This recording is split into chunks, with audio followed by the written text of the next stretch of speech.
Okay, ang topic is all about walk with a mission. Ako na-touch ko, no?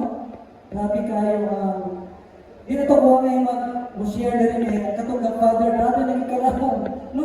Sa team niyo? Ay, ikaduhan?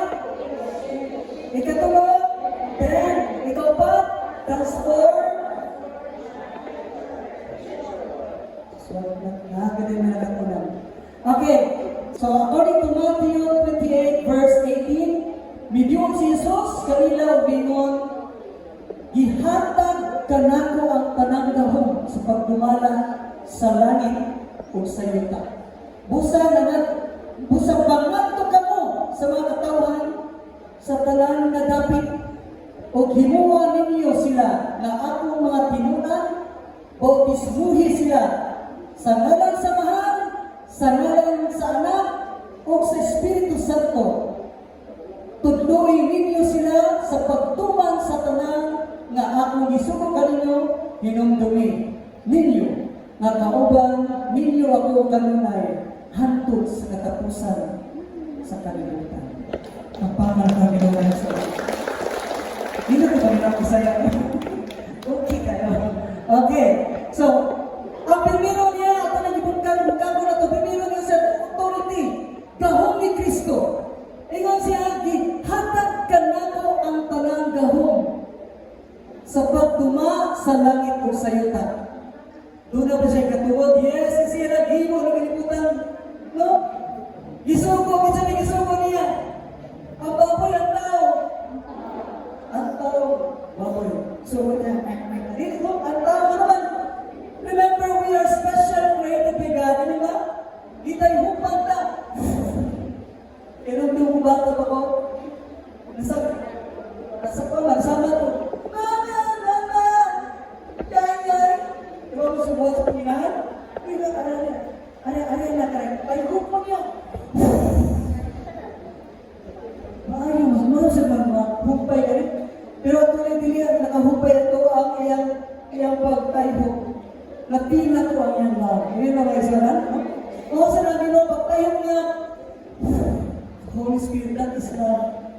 Kaya sa ginawa ito na katungod o gahong sa kalibutan o sa langit.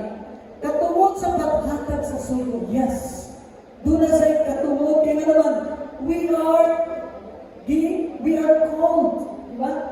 Called to do the mission. Dili na rin magmura ito. Then, pagkamatay, pagkabangon ni Jesus, naghatag kaisip ka na itong kanan. Eh, naglamay sila? Yes, pumatay ang Ginoo. Kung siya sabi, Diyos ko, pasayluwa sila kayo, sa gimaw sila gimuhat. Ihupo niya ang iyang pagkahari kung nahimok sila. Pinaka-ubos na posisyon sa kalibutan. Namawa, sunod mo mga isunod. Na ako'y story. Okay, maminaw naman ako. Ikaw magbuka. Ikaw magbuka. Kaya natin usa ka ba? Nahan? Ako na siya, na-jogging siya. Na-jogging kayo na. At tumisan. Na-jogging siya. Jogging na ito. Ibuka siya. Mag-gayad siya. Jogging mo lang mga tao. Yung sige na. Usa mo yan. Sige na jogging. Mga ikson. Ipamatahan siya, parang sige mag-jogging, at yung muna, torong mag-jogging ko. Kaya gusto siya na ma-loss ang weight ko. Ano ba sis? Anak ko ganun siya, Brad, ako mga anak, isa na o kidney. Kaya akong weight, hindi mo ko pwede nakuhaan. Pero may lang, dumit ako ron, ako lang nagpahiyos ko, parang sa kanama. Next one. Kung saan may nahihigong masa, remember atong Ginoo kung sa'yo gihalat, di nila kidney, di buong niyang lawas alang sa atong kalawasan. Di mo makikita na maisuko na lang sa pagsagyaw, yun na kayo sana? Yes, pagkakalong ko itong magagawang na Diyos. Maisuko na naman niyang Ginoo. Nagbuhat na niya anak na ito. And yun ba kayo sana? We are the reason that He gave His life. We are the reason that He suffered and died.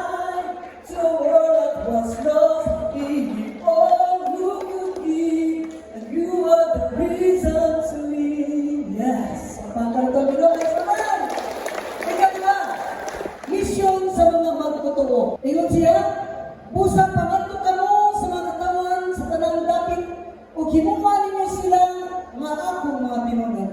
Bautismuhin ninyo sila sa ngalan sa Ama, sa Anak, o sa Espiritu Santo. O sa man sa tuwa. Ang misyon dili lamang sa mga apostoles, tanan nga nituo ni Jesus. Nituo ba kita? Therefore, this is our mission, my son. Kaning mission din ni Lumbaanay. Sa tagisod sa primero lang, if you walk fast, you walk alone. But if you walk far, we walk together. Let's walk together, bless you. Ang pagtuon o pagtuman sa sugo, ang salamin na sugo doon ni Kristo. Tudluon ninyo sila sa pagtuman sa tanan na akong gisugo kaninyo. Ang sa'yo gisugo, pagtudlo, pagtuman sa nasugo mo ang tinuod ng tinuod. Oo din na, no? Gusto ka ba na yung tinunan sa Ginoo? Sunda ang butong sa Diyos. Sundo na to ang butong. Let's go together following the will of God. Hindi ba ba isa na? Kung gusto ka na yung tinunan sa Diyos, will, sabi, atong tumanap ang mga sulog sa iyo. Pagpagan ko ang Diyos na isa na. Okay, ang gugma sa Diyos mo ang pagtuman. Ang gugma sa Diyos mo ang pagtuman sa iyang mga sulog. Ano yung gugma sa Diyos? Pagtuman niya siya mismo, Ginoo siya, pero gituman ka pagtuman sa atong Amahan, Diyos Amahan. Okay, next. Kasiguruhan sa presensya ni Kristo. Ingon siya, hinumdumi ninyo, nga kauban ninyo ako kanunay, hangtod sa katapusan sa kalibutan. Hinumdumi ninyo kanunay, kauban ako ninyo. Di ba? Saan? Himog na ako, Kristo binastan. God be us, so close to us. God be us, Emmanuel. God be us, so close to us. Ang Ginoo kanunay nagpapakita. Yan ang promise. Remember, kumatay sa Hamas War sa iyang promise. Kanito pa lang. Pakpakan na ito atong Diyos. So, once our walking mission with Christ is a journey of faith, obedience, and love. We are His hands and feet. No, di ba St. Augustine? Sana describe what is love. In a world that needs His light, and as we walk with Him, we become part of something greater than ourselves. We become participants in redemption story God is writing in the world. We are part of the redemption story of the Lord. Huh? We are part. Hindi ka ba isa na? Hindi ito yung pagbuhatan ng kulay-lain purpose. We are one because of this person.